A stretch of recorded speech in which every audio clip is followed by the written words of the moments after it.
Taip galėtų atrodyti įžanga, jeigu filmuotume apie filmavimą ar fotografavimo įrangą, bet mes neužsiemam čia tokiais meniškais dalykais, todėl viskas turi būti šiek tiek buitiškiau. Labas visiems ir pažiūrim, kas yra mano įrankių dėžėj.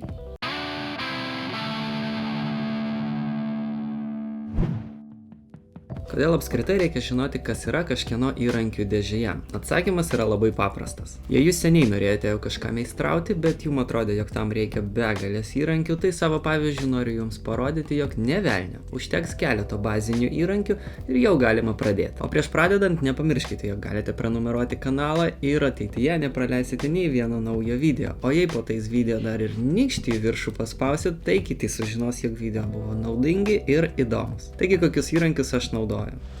Elektrinį griežtuvą, elektrinį siaurapjūklį, diskinį pjūklą, elektrinį šlifuoklį, elektrinį suktuvą, kampinį šlifuoklį ir frezą, kurią įsigijau visai neseniai ir kol kas laikau ją vasaros rezidencijoje. Jau nekalbu apie visokius ten atsuktuvus, rankinius pjūklus ir plaktukus.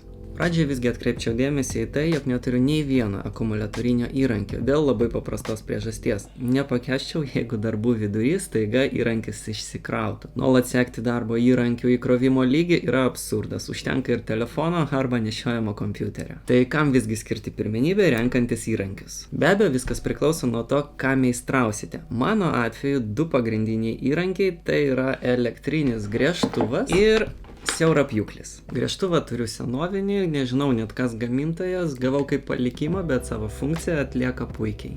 Turi tiek paprasto, tiek smūginio griežimo režimus, kas leidžia gręžti skeles tiek gelžbetonėje ir medyje.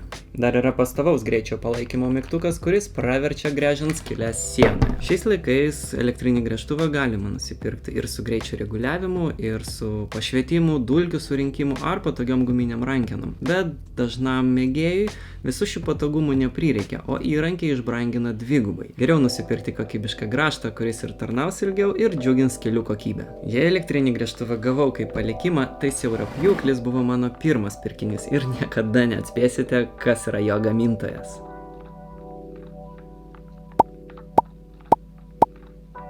Nusipirkau jį prieš kokius 7 metus, akcija gal kokia buvo, per daug nesigilinau, tiesiog trūko kantrybė pjauti viską rankiniais pjūklais. Tuo metu savo jėgom tvarkėme vasaros rezidenciją ir toks pirkinys tapo savaime suprantam. Parketlentės, stalviršiai, santechnikos vamzdžiai ir kita. Visą tai pjauti rankomis būtų savižudybė. Šis siaurapjūklis neturi jokių ypatingų funkcijų išskyrus greičio palaikymo mygtuką ir dulkių siurblio prijungimą, kurio niekada gyvenime nesinaudojau. Bet tai, kad jis leidžia man pjauti medieną ir plastiką neprakaituojant, yra daugiau negu pakankama. Bet kaip ir elektrinio griežtuvo atveju, svarbiau už bet kokius marketinginius patogumus, kurie išbrangina įrankį, yra kokybiško ir tinkamo pjūkliuko parinkimas. Koks skirtumas, jeigu jūsų siaurapjūklis turės atraižų nupūtimo nuo pjovimo trajektorijos funkciją, jeigu neteisingai parinktas pjūkliukas draskys medieną.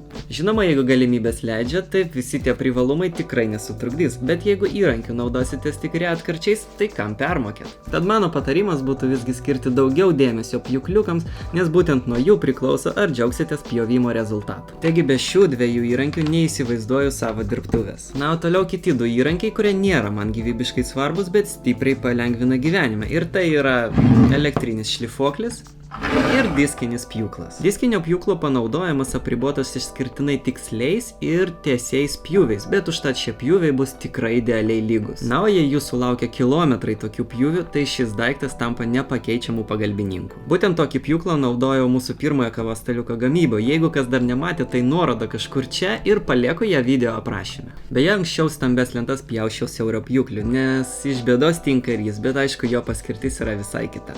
Ketvirtas įrankis yra elektrinis šlifuoklis ir čia būtų galima sukurti atskirą epizodą, nes šių įrankių pasirinkimas yra labai didelis. Jie skirstomi į ekscentrinius, kampinius, vibracinius, trikampius, kiekvienas turi savo paskirtį ir jų pasirinkimas priklauso nuo atliekamų darbų. Mano atveju tai smulkus baigiamieji darbai, todėl pasirinkau ekscentrinį, bet jei man tektų šlifuoti didelius medienos plotus, tai rinkčiausi juostinį. Įsigyti visus variantus meistrų mėgėjų nėra prasmės, nes praktikoje dažniausiai bus naudojamas kažkuris vienas, o kiti tiesiog tiesiog užims vietą. Jeigu bus įdomu daugiau sužinoti apie skirtingas šlifuoklių rūšis, parašykite komentaruose. Ir pabaigai paskutiniai 3 elektriniai įrankiai, iš kurių vienas yra beviltiškas, antras neseniai įsigytas ir trečias, nors ir retai naudojamas, bet kartu su kitais pagrindiniais 4 įrankiais leidžia namuose imtis visų remonto darbų. Pradžioje apie beviltišką įrankį, ir tai yra elektrinis suktuvas. Grynai smalsumui patenkinti nusipirkau štai šį mažylį iš tos pačios Ikėjos, bet